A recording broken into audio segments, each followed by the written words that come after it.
So alright, welcome back in the new video guys. तो आप लोग सोच रहे होंगे कि मैं इस विलेज में क्या कर रहा हूँ और मेरा बेस कहाँ गया। तो जिसका जवाब है कि मैं इस वाले विलेज में ऐसे ही घूमते घूमते पहुँच गया बस, क्योंकि मेरे पास कोई और भी काम नहीं था। सो गाइस, इस वाली वीडियो में मेरा एम होगा एक फुल्ली डायमंड आर्मर सेट बनाना और सबसे ज़रूरी इंचांटमेंट सेटअप को कंप्लीट करना। तो let's start this video. So guys, starting में मैं पहुंच जाता हूं इस वाले घर के पास, और ये घर देखने से एक लाइब्रेरियन का लग रहा था। तो मैं इसकी जॉब ब्लॉक और कुछ बुक्स को कलेक्ट कर लेता हूं। सारी बुक्स को कलेक्ट करने के बाद मैं पहुंच जाता हूं इस वाले घर में, और इस वाले घर में था एक ब्लास्ट फर्नेस, तो इसे भी कलेक्ट करते हैं। और फिर मैं बढ़ जाता हूँ आगे के विलेज को एक्सप्लोर करने के लिए, लेकिन उससे पहले मुझे यहाँ पे एक रूइन पोर्टल दिखता है, तो मैं चल जाता हूँ इसकी तरफ। और मुझे पोर्टल के पास एक चेस्ट दिखती है, तो जल्दी से इसे लूटते हैं। और फिर मुझे पास ही में एक गोल्ड ब्लॉक दिखता है, तो इसे भी कलेक्ट करता हूँ। और इसके बाद मैं निकल जाता हूँ अपने विलेज की तरफ, और फिर यहाँ से मैं इस पोशन बनाने वाली मशीन को उठा लेता हूँ। और उसके बाद मैं कुछ हेविल्स को कलेक्ट करके चल देता हूँ अपने बेस की तरफ। सो ऑलराइट गाइज, मैं पहुँच चुका हूँ अपने बेस में, और मुझे कंप्लीट करना है अपने इंचांटमेंट सेटअप को, तो उसे भी कंप्लीट करेंगे। और फिर जाएंगे डायमंड माइनिंग के लिए, ताकि हमारा डायमंड आर्मर सेट भी बन जाए। सो गाइज, मैं सबसे पहले अपने हेविल्स को इस फार्म के बगल में प्लेस कर देता हूँ, और फिर इसे प्लेस करने के बाद मैं पहुँच जाता हूँ अपने बेस में। और बेस में मैं क्राफ्ट कर लेता हूँ कुछ बुक सेल्फ, जो कि मैं विलेज से लाया था।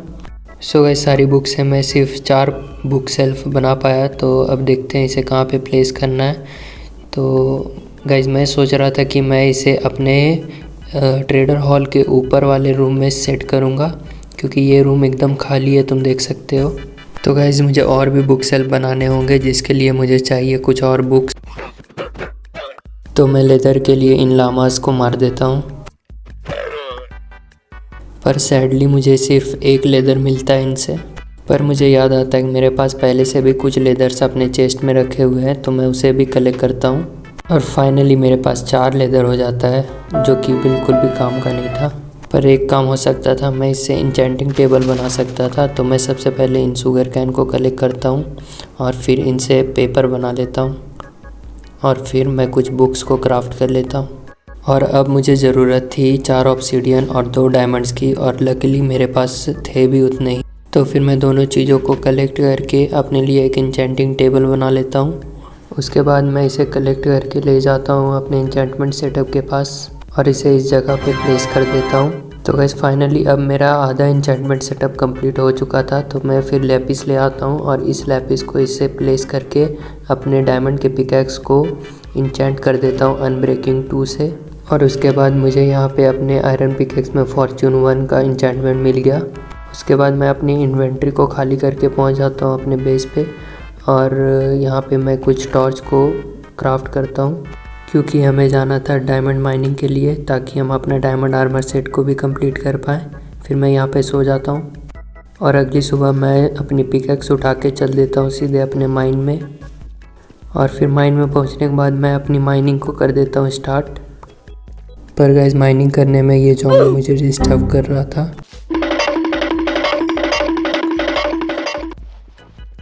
A few moments later. तो गाइस, फाइनली थोड़ी देर और मेहनत करने के बाद मेरी नज़र पड़ती है इस वाली डायमंड पे, तो इसे कलेक्ट करता हूँ। और फिर उसके बाद मैं कुछ और आयरन्स और डायमंड्स को माइन करता हूँ।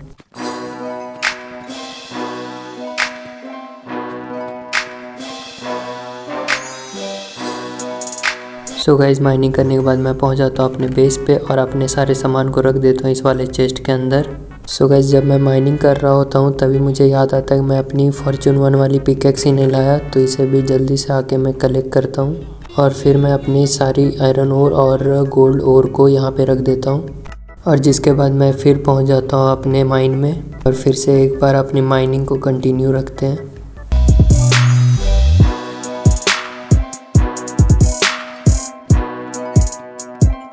तो गाइस, घंटों मेहनत करने के बाद अब मेरे पास टोटल 19 डायमंड्स हो चुके थे। तो फिर मैं इस गुफा से बाहर आ जाता हूँ, और फिर मैं अपने बेस पे पहुँच के अपने 6 डायमंड्स को भी कलेक्ट करता हूँ, जिसके बाद अब मेरे पास टोटल 25 डायमंड्स हो चुके थे। तो गाइस, इसका मतलब था कि अब हम अपने पूरे डायमंड आर्मर सेट को बड़े ही आराम से बना सकते हैं। तो लेट्स गो।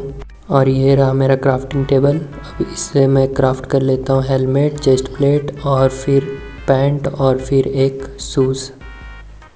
और फिर मैं इस वाले डायमंड आर्मर को जल्दी से पहन लेता हूँ और फिर मैं तुम्हें दिखाता हूँ कि मैं इस डायमंड आर्मर में कैसा लग रहा हूँ।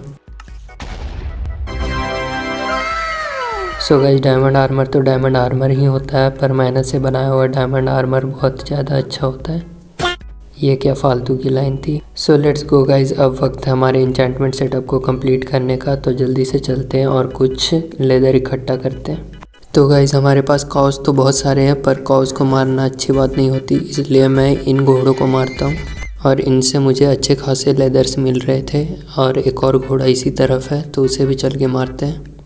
और ये लो, ये भी गया, इसने सिर्फ एक ही लेदर छोड़ा। और फिर मैं और कुछ लामास को मार के लेदर इकट्ठा करता हूँ।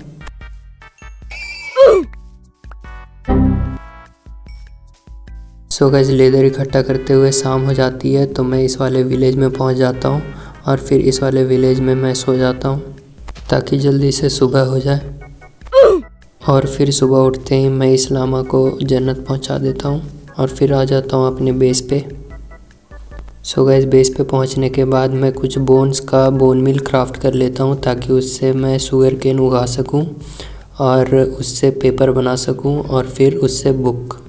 और फिर उसके बाद मैं कुछ प्लैंक्स को क्राफ्ट करता हूं और फिर कुछ बुक शेल्फ्स को भी क्राफ्ट करता हूं ताकि मैं उससे अपने इंचेंटमेंट सेटअप में लगा सकूं। उसके बाद मैं सारा सामान लेकर के पहुंच जाता हूं अपने इंचेंटमेंट सेटअप के पास और फिर यहाँ पे कुछ बुक शेल्फ को प्लेस कर देता हूं।